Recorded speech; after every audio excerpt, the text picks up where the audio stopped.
고린도후서 12장 7절에서 10절 말씀. 신약성경 299페이지. 여러 계시를 받은 것이 지극히 크므로 너무 자고하지 않게 하시려고 내 육체의 가시 곧 사단의 사자를 주셨으니 이는 나를 쳐서 너무 자고하지 않게 하려 하심이니라. 이것이 내게서 떠나기 위하여 내가 3번 주께 간구하였더니 내게 이르시기를 내 은혜가 내게 족하도다. 이는 내 능력이 약한 데서 온전하여짐이라 하신지라. 이러므로 도리어 크게 기뻐함으로 나 여러 약한 것들에 대하여 자랑하리니 이는 그리스도의 능력으로 내게 머물게 하려 함이라. 그러므로 내가 그리스도를 위하여 약한 것들과 능욕과 궁핍과 핍박과 곤란을 기뻐하노니 이는 내가 약할 그때의 곧 강함이니라. 아멘. 잠깐 기도합시다. 하나님 감사합니다. 오늘도 하나님의 말씀을 증거할 수 있도록 인도하시니 감사하고 말씀 가운데 성령께서 역사하여 주시고 하나님이 기뻐하시는 귀한 말씀이 전달될 수 있도록 인도해 주시옵소서. 우리 사랑하는 성도들 한 주간 하나님 은혜 안에 살며 또 기뻐하며 또 하나님 우리 자신을 보며 애통해하며 또 아버지 하나님 앞에 나왔사오니 하나님께서 이 시간 위로하시고 축복하시고 치유하시고 회복하셔서 하나님의 살아계심을 깊이 체험하는 귀한 시간들 될 수 있도록 성령께서 주장해 주옵소서. 예수님의 이름으로 기도하옵나이다. 아멘. 오늘은 약할 때 강함을 주시는 주님 제목을 붙여서 말씀을 드리기를 원합니다. 여러분 질문을 하나 드리면 신앙생활을 무엇이라고 생각하십니까? 신앙생활. 신앙생활은 바로 이런 거다.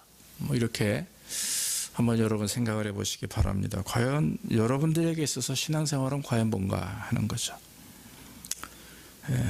저는 개인적으로 오늘 말씀을 준비하며 묵상하면서 신앙생활은 나 자신과의 싸움이다 이렇게 생각을 해 보았습니다.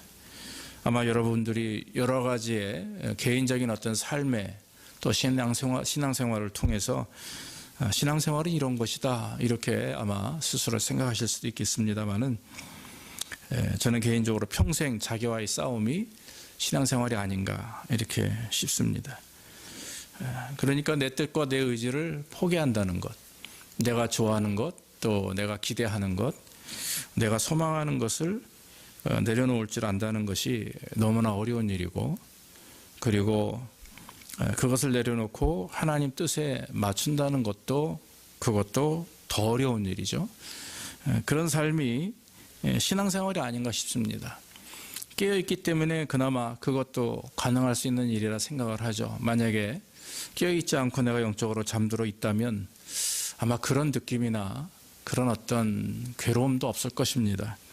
그러나 우리가 그리스도를 믿는 성도들이기 때문에 여러분들의 마음속에서 늘 성령이 여러분들을 주장하시고 또 주장하심에 그런 인도하심도 알지만 한편으로 내가 생각하는 것, 내가 계획하는 것, 또 내가 소망하는 것들이 크다 보니까 어떤 때는 하나님의 음성보다는 그런 것들의 어떤 그 의지 때문에 스스로 고통스러워하고 또 애통해할 때가 있지 않을까 싶습니다. 우리가 우리 자신을 이고 말씀에 순종해서 하나님을 잘 섬긴다는 것, 그것은 바로 예배하는 일이고 또 그 삶이 하나님을 기뻐하는 일이라고 믿습니다. 사도 바울은 로마서 7장 23절 이외에도 22절 23절에도 이렇게 고백하죠.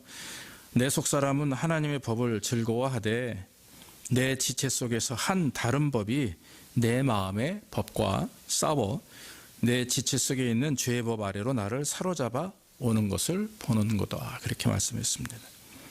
그러면서 오라 나는 곤고한 사람이로다.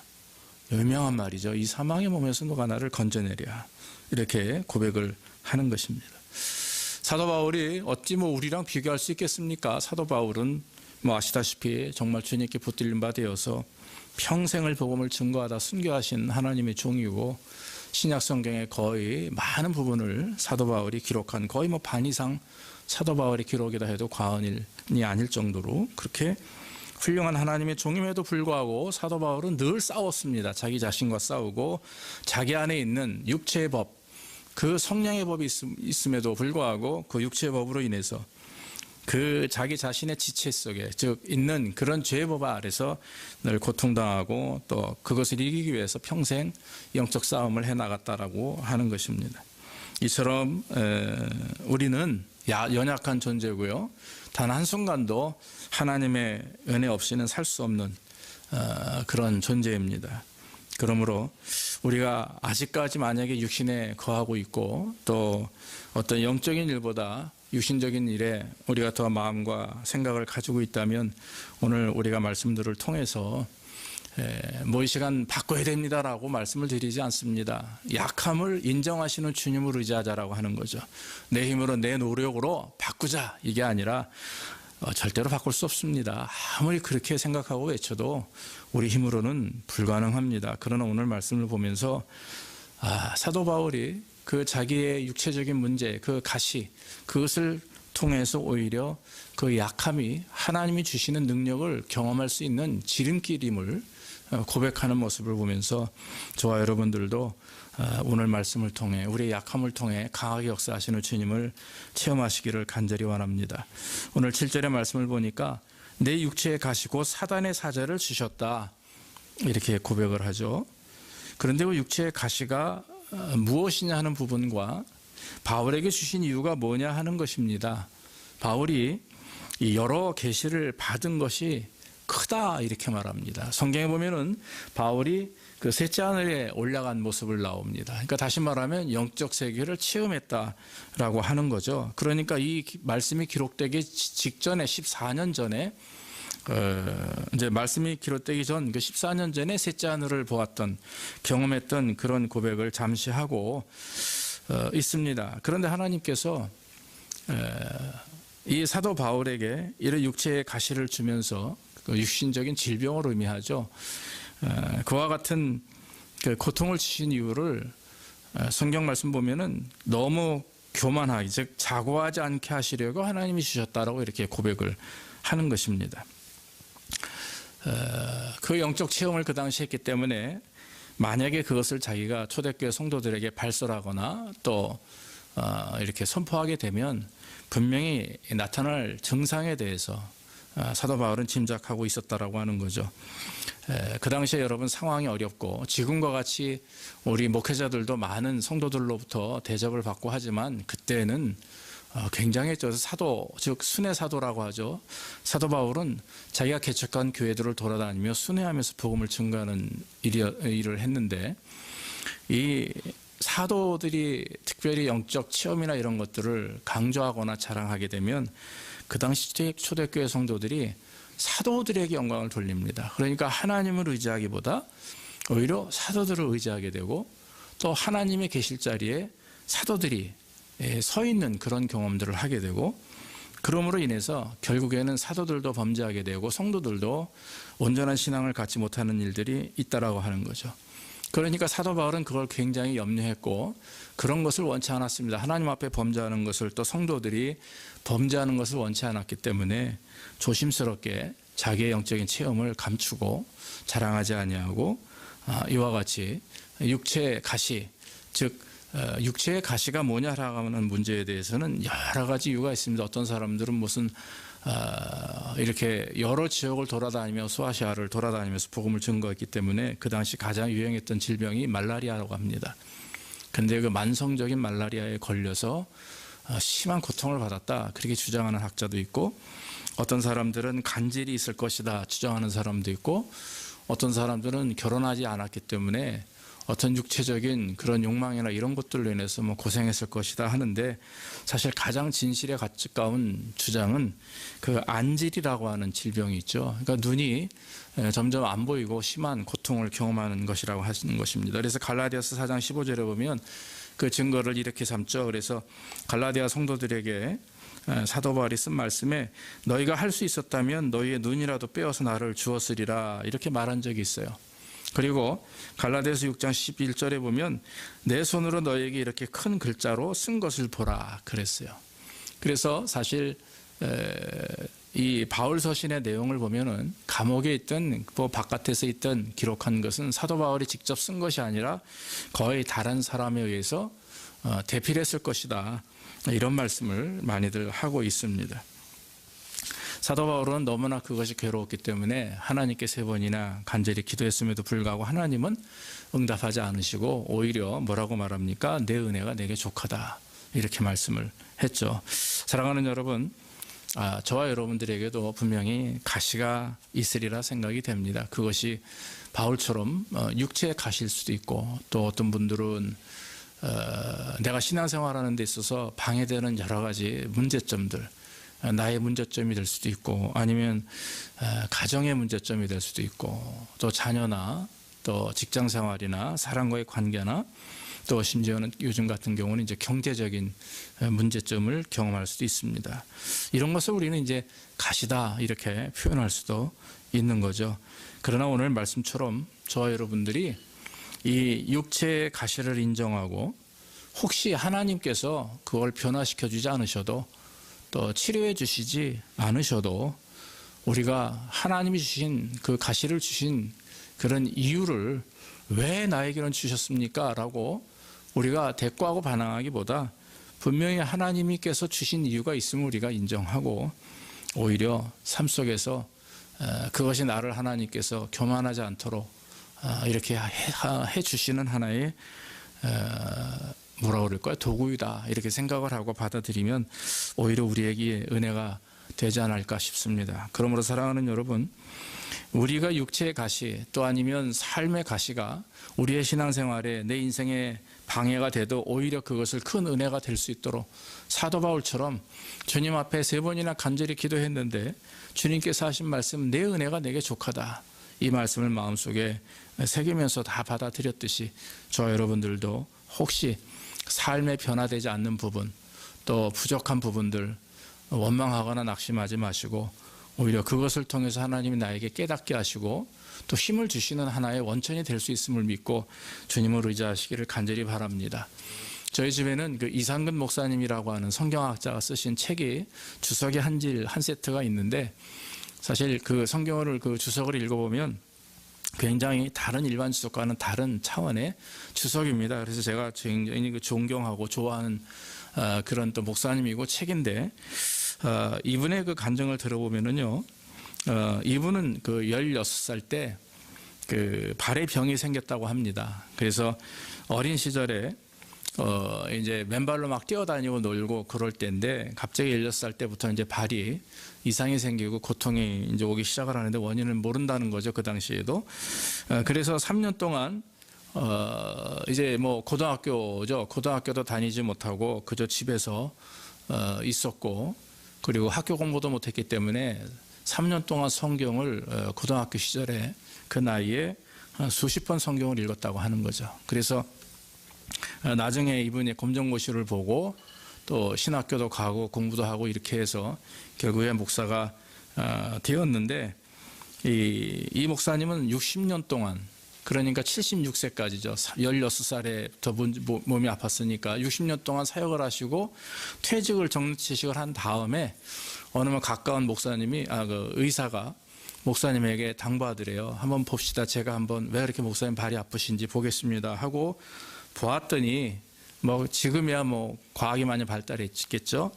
머리카락보다 조금 굵은 철사가 한 1cm 정도 되는 것이 그 발 뒤꿈치에 꽂혀서 박혀 있어가지고 그것이 자극을 건드린 거죠. 신경도 건드리고 이래서 결국에는 발을 잘 쓰지 못했는데 그걸 빼는 수술을 하고 나서는 이제 건강해지셨답니다. 근데 나중에 이제 그 목사님 간증하는 그 말씀이 이 작은 가시, 철사가 나의 인생에 가시가 되어서 오히려 내가 고통스럽고 어려웠지만 그 덕분에 내가 3년 동안 성경을 깊이 읽었고 연구했고 그래서 지금까지 성경학자가 될 수 있었던 그 이유는 바로 이 가시 때문이었다. 이렇게 고백을 한 것을 제가 본 적이 있습니다.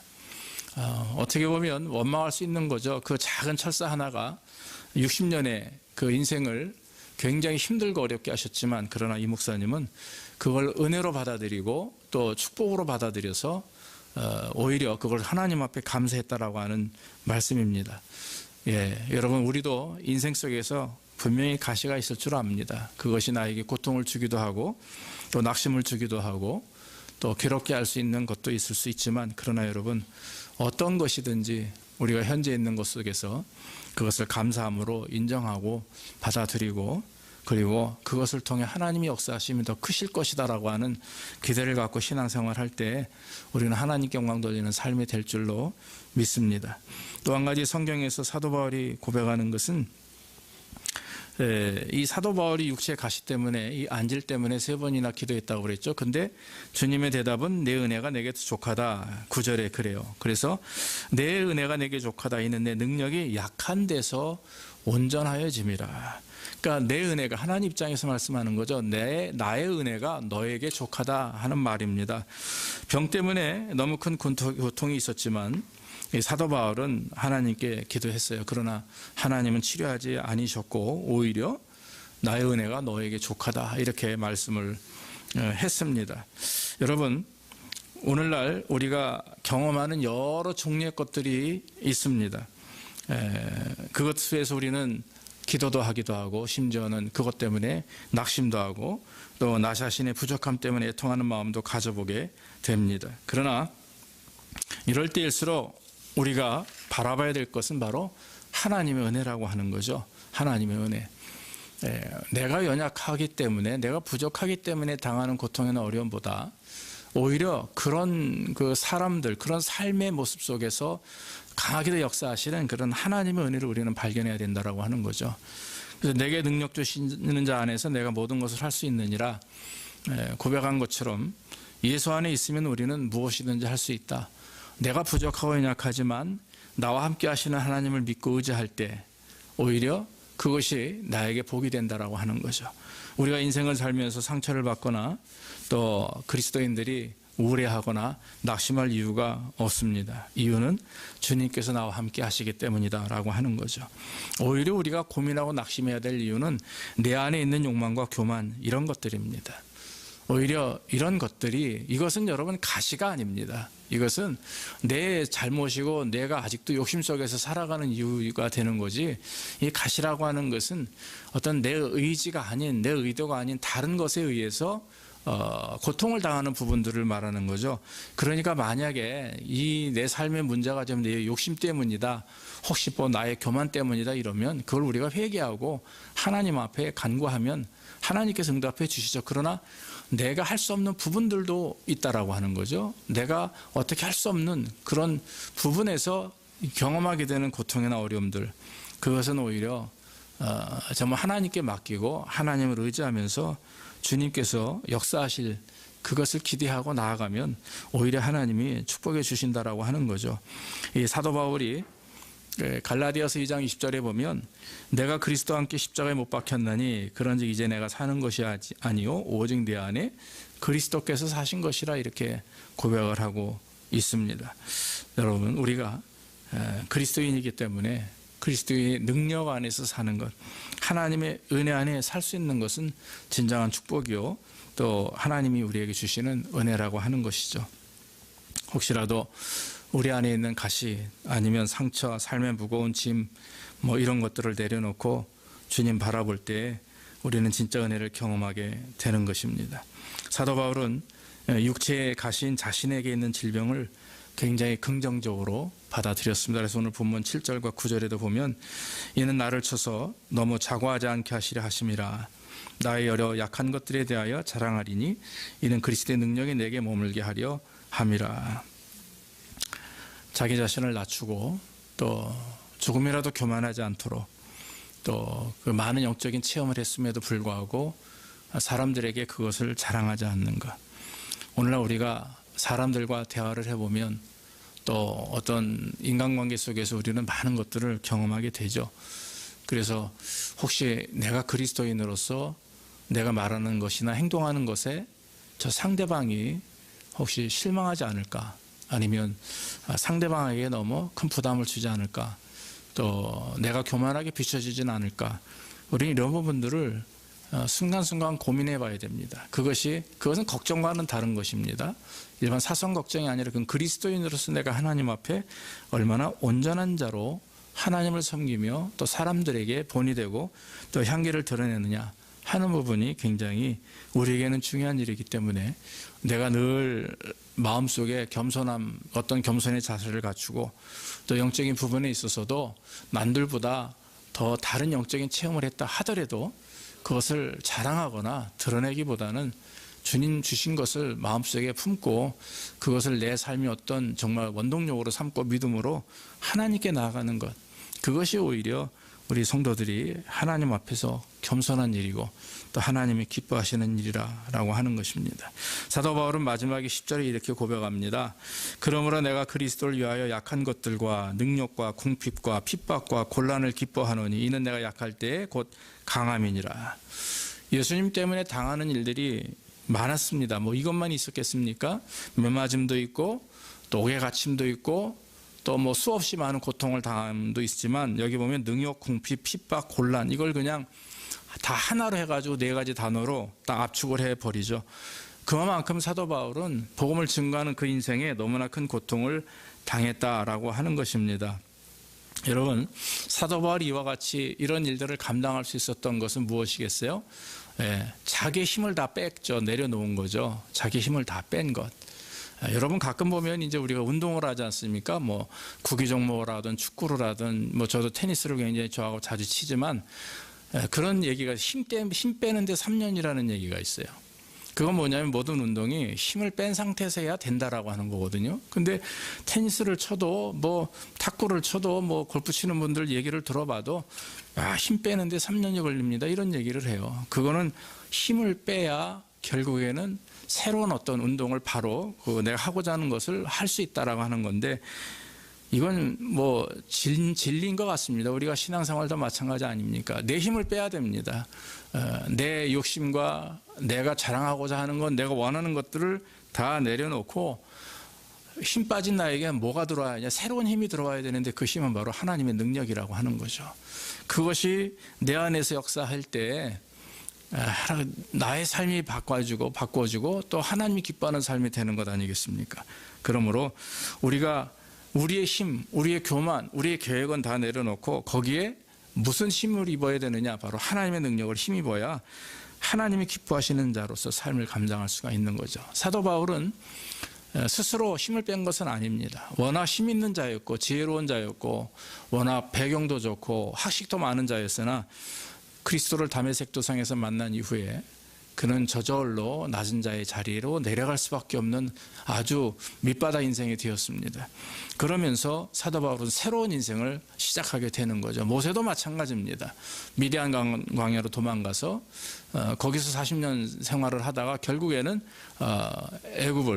애굽에서 이스라엘 백성들을 이끄는 그러한 자가 되었죠. 하나님께서 이와 같이 힘 빼는 작업을 꼭 우리에게 하십니다. 그래서 모세도 모든 것을 다 내려놓고 준비되었을 때 하나님이 역사하신 것처럼 사도 바울도 예수님을 만난 다음에 모든 것을 다 내려놓게 하시고 그 이후에 하나님의 사도로 사용하신 것처럼 우리 주님께서는 지금도 우리에게 원하시는 것이 모든 걸 다 내려놓아라. 네 몸에 들어간 힘을 다 빼라. 네가 원하는 거 꼭 쥐고 있는 것들을 손을 펴서 다 내려놓아라. 그래야 내가 너와 함께 할 것이다. 내가 내 능력을 너에게 입혀줄 것이다. 이렇게 하나님은 지금도 우리에게 말씀하고 있는 것입니다. 사랑하는 성도 여러분, 이스라엘 백성들을 하나님이 40년 동안 광야 생활하시면서 불기둥과 구름기둥으로 인도하시고 만나와 메추라기와 반석에서 물이라든지 이런 40년의 역사를 통해서 하나님이 보여주신 이유는 무엇입니까? 얘들아, 너네 생각으로 뭐 하려고 하지 말아라. 다 내가 해줄 것이다. 나만 믿고 의지해라. 나 외에는 다른 신이 없노라. 이걸 가르쳐 주시기 위함이 아니겠습니까? 그걸 인정할 때는 은혜를 경험하지만 그걸 인정하지 않을 때는 고통 중에 있고 심지어 결국 인정하지 못한 1세대는 가나안에 들이지 못하고 2세대만 여호수아와 갈렙 외에 2세대만 가나안에 들어갈 수 있는 은혜를 경험했다라고 하는 것입니다. 오늘날 하나님 우리에게 원하시는 것은 그겁니다. 나는 아무것도 아닙니다. 나는 아무것도 할 수 없습니다. 하나님이 없이는 나는 아무것도 할 수 없습니다. 내가 계획하고 또 내가 비전을 가지고 있는 것도 하나님의 뜻에 맞추고 하나님이 원하시는 대로 조정이 필요하면 조정하고 또 바꿔야만 돼서 또 완전히 돌이킬 필요가 있으면 돌이키고, 이런 어떤 우리에게 있어서 훈련, 또 테스트를 통한 그런 통과하시는 그런 훈련의 은혜가 있어야 우리는 하나님 기뻐하는 자로 영광을 돌릴 수가 있다 하는 것입니다. 사랑하는 여러분, 우리가 약할 때 약함을 고백하고, 또 우리가 부족할 때 하나님께 부족함을 고백하고, 또 하나님이 없으면 살 수 없음을 날마다 진실한 마음으로 고백하고 의지하는 자에게 하나님은 역사하시고 오히려 그런 자들을 세우셔서 더 강하게 하시고 이 세상을 변화시킬 수 있는 능력을 허락해 주신다고 하는 것입니다. 우리가 하루하루 살 수 있는 것은 힘도 건강도 물질도 아닙니다. 사실 그것 또한 하나님께로부터 오는 것이기 때문에 저와 여러분들이 이런 것들을 위해서 내 힘과 노력을 다하기보다 열심히 성실하게 노력하십시오. 그러나 그 노력의 가장 중심에는 내 어떤 비전이나 계획이 아니라 하나님이 계셔야 될 줄로 믿습니다. 그러면 하나님이 은혜 주시고 역사해 주십니다. 그래서 내 삶의 과연 주인이 누구냐? 지금 현재 내 삶의 원동력이 과연 무엇이냐? 어떤 분은 자녀들일 수도 있고, 어떤 분은 물질일 수도 있고, 어떤 분은 열심히 일할 때마다 생기는 물질 어떤 그 인컴이 될 수도 있고, 다 그렇겠죠. 그러나 우리 그리스도인들은, 우리 특히 성도들은 그것보다는 내 삶의 주인은 먼저 그리스도, 그 다음에 두 번째 주인이 바로 여러분들이 자신이 되든 자녀가 되든 건 관계없습니다. 가장 핵심적인 것은 내 안에 첫 번째 주인이 누구냐, 그것을 여러분들이 한번 주님이신가 아니면 나인가, 위치가 만약에 바뀌어 있다면 우리 주님을 내 삶의 우선으로 세우시기를 간절히 원합니다. 결론적으로 말씀을 드립니다. 오늘날과 같이 이 코로나로 인해서 모든 사람들이 위축이 되고 어려운 이때에 우리는 종종 이제 우리 삶의 스케일이 작아지는 경험을 하죠. 재정적인 문제도 그럴 뿐만 아니라 모든 부분들이 다 이렇게 막혀 있기 때문에 고통을 경험하게 됩니다. 그런데 여러분, 이럴 때일수록 이런 육체적인 문제, 환경적인 문제, 내 삶의 어떤 질이나 이런 문제에 있어서 조금 떨어진다 할지라도 오히려 하나님이 이런 기회를 통해 우리를 더 약함을 인정케 하셔서 우리가 인정할 때 하나님은 우리와 더불어 더 은혜를 주신다라고 하는 것.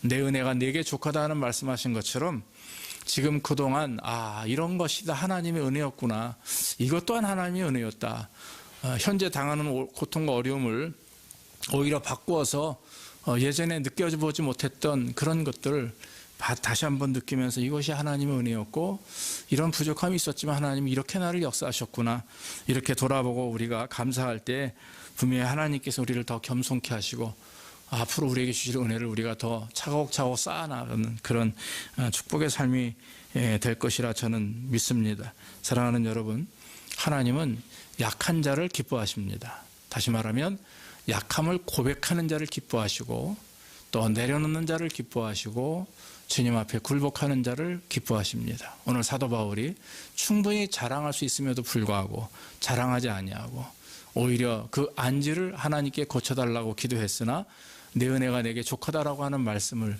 오히려 받아들여서 그 약함을 통해 역사하시는 그 강하신 주님, 강한 힘을 주시는 주님을 바라보았듯이 저와 여러분들이 혹시 삶 속에서 약함을 경험하고 고통을 느낀다 할지라도 그것도 하나님 주신 은혜고, 오히려 그것을 통해서 하나님께서 나를 더 강하게 역사하시고 축복하신다라고 하는 믿음을 다시 한번 세우셔서 저와 여러분들이 약한 자가 아니라 이제는 강한 자로, 능력을 힘입은 자로 마음껏 힘껏 살아가는 축복의 삶이 되기를 주의 이름으로 축원합니다. 기도하겠습니다.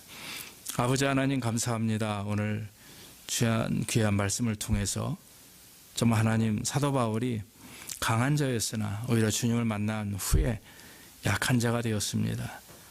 약할 뿐만 아니라 심지어는 질병을 때문에 그는 평생을 고통과 괴로움 속에 살았습니다. 그러나 하나님은 그의 기도를 응답치 아니하시고 내 은혜가 내게 족하다 말씀하셨고, 결국 바울은 나의 약함이 곧 강함이 됐다라고 이렇게 하나님 앞에서 고백합니다. 아버지, 우리가 인생을 살아가며 우리가 강하다고 느끼는 것, 또 강하려고 노력하는 것 다 내려놓게 하시고 이제는 약한 자로, 부족한 자로, 정말 주님 없이는 단 하루도 살 수 없는 자로 고백할 수 있도록 인도해 주옵소서. 이러한 고백과 이러한 신앙이 내 의도적인 것이 아니라 정말 삶 속에서 체험되게 하시고 우리가 늘 영적으로 깨어 있어서 하나님 앞에 정말 온전한 자로 숨으로 말미암아 늘 겸손하게 주님 바라보고 굴복하며 또 주님 앞에 순종해 나가는 우리의 모습이 될 수 있도록 인도해 주시옵소서. 우리 사랑하는 성도들 삶 가운데 힘들고 어려운 일들이 많이 있습니다. 그것이 육체적이든 정신적이든 영적인 것이든 아버지 하나님, 우리 욕심으로 인한 것이라면 주님 회개케 하시고, 만약에 그것이 아니라 우리가 도저히 할 수 없는 일이라면 주께서 친히 역사하시되 우리가 아버지 하나님 약함을 인정하고 주님 앞에 두 손 들고 주님을 의지할 수 있는 우리의 모습이 될 수 있도록 주께서 복을 내려 주시옵소서. 예수님의 이름으로 기도하옵나이다. 아멘.